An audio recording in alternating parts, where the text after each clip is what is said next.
Olá, querido amigo, querida amiga, qué bueno estar contigo una vez más para reflexionar en la palabra de Dios. Estamos estudiando el libro de Isaías, ¿verdad? Y hoy es el capítulo 15.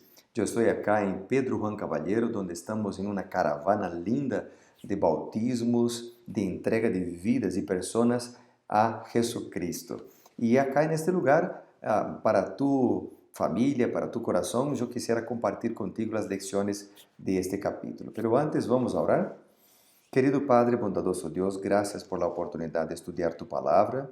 Pedimos tu sabiduría una vez más, pues oramos en el nombre de Jesús. Amén. Muy bien, el capítulo 15 de Isaías tiene algunas lecciones interesantes. Viste que el capítulo 15 está dentro de un contexto de capítulos que hablan de juicio de Dios contra naciones paganas. Y el capítulo 15, la verdad, tiene dos partes. La primera parte del capítulo está en el propio capítulo 15, desde el versículo 1 hasta el último versículo, el versículo 9. La segunda parte de este capítulo es el capítulo 16, desde el versículo 1 hasta el versículo 14. Por lo tanto, el capítulo de hoy está dividido en dos, el capítulo 15 y el 16. Y es una profecía contra Moab.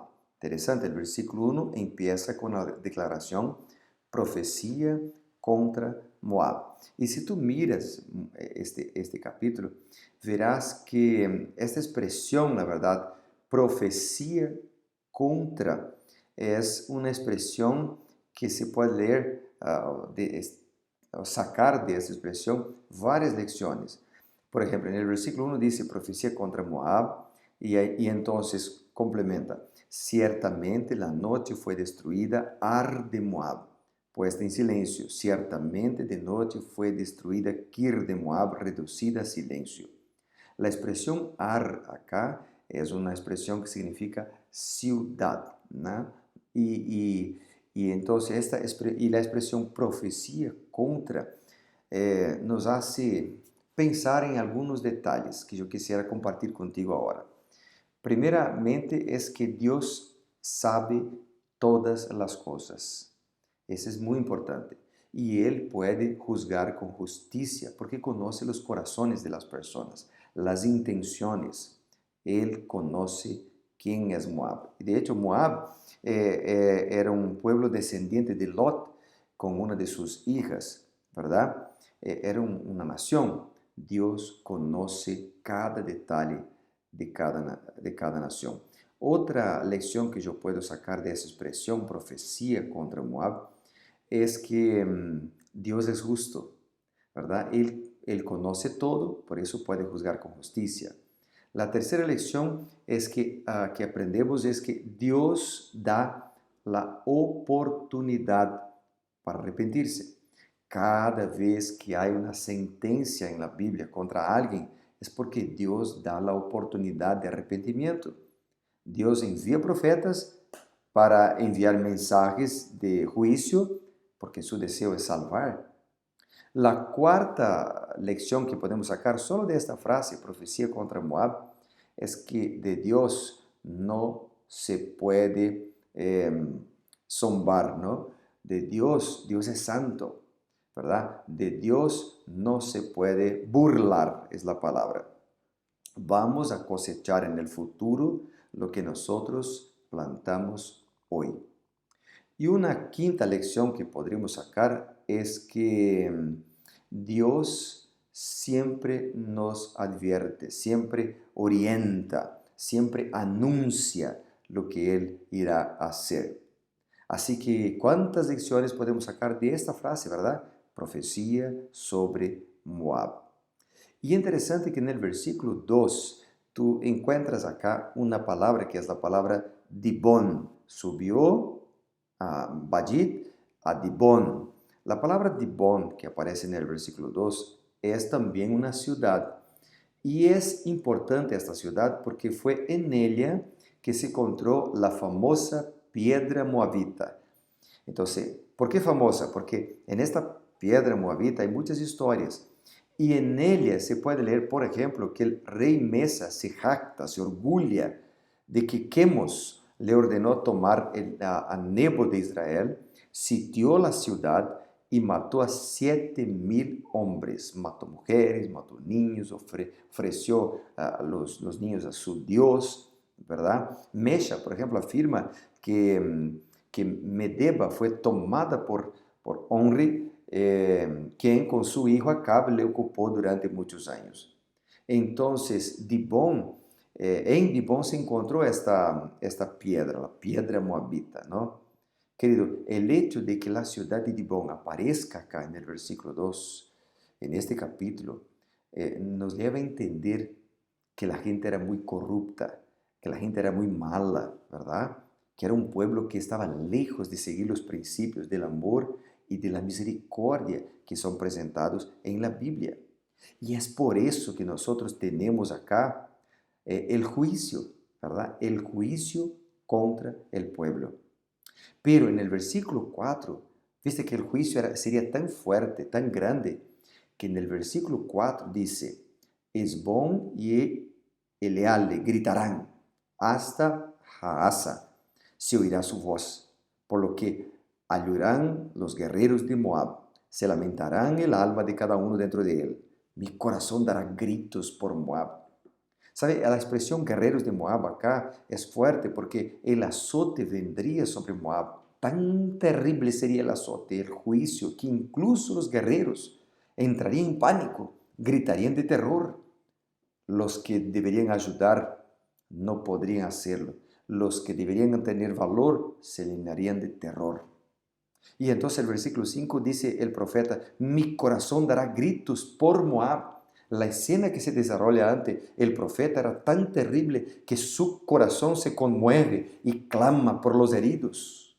Él clama, él ora por los heridos. Y cuando yo leí este versículo 5, yo me acordé de Mateo capítulo 5, versículos 43 y 45, cuando Jesús dijo, oísteis lo que fue dicho, amarás tu prójimo y odiarás tu enemigo. Pero yo os digo, amad vuestros enemigos, bendecí a los que os maldicen, haced bien a los que os odian y orad por los que ultrajan a ustedes. Orad por los que persiguen a ustedes, para que seáis hijos de vuestro Padre que está en los cielos. Querido amigo, no es fácil orar por los que nos odian, orar por los que nos persiguen, no es fácil. Pero hay un llamado de Jesucristo a cada uno de nosotros acá para hacerlo. Y el profeta tuvo compasión del pueblo. Mi corazón dará gritos, dijo, por Moab, mi corazón dará gritos. Y es interesante porque Dios no tiene ganas de destruir, Dios tiene ganas de salvar. Ezequiel, por ejemplo, el capítulo 18 dice en el versículo 23, ¿acaso quiero yo la muerte del impío?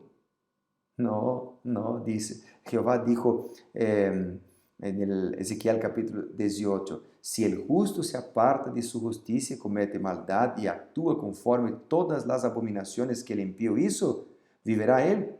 No, pero él hace un llamado en Ezequiel capítulo 18 que es para arrepentirse. Entonces en el versículo 26, Ezequiel dijo, apártase el justo de su justicia y comete iniquidad y morirá por ella. Pero no es esta la voluntad del Señor. ¿Acaso quiero la muerte del impío? Segundo Pedro capítulo 3 versículo 9 dice, hay también un texto muy interesante donde dice, el Señor no retarda su promesa, hablando de la segunda venida, según algunos la tiene por tardanza, sino que Él es paciente para con nosotros, no queriendo que ninguno perezca, sino que todos procedan al arrepentimiento.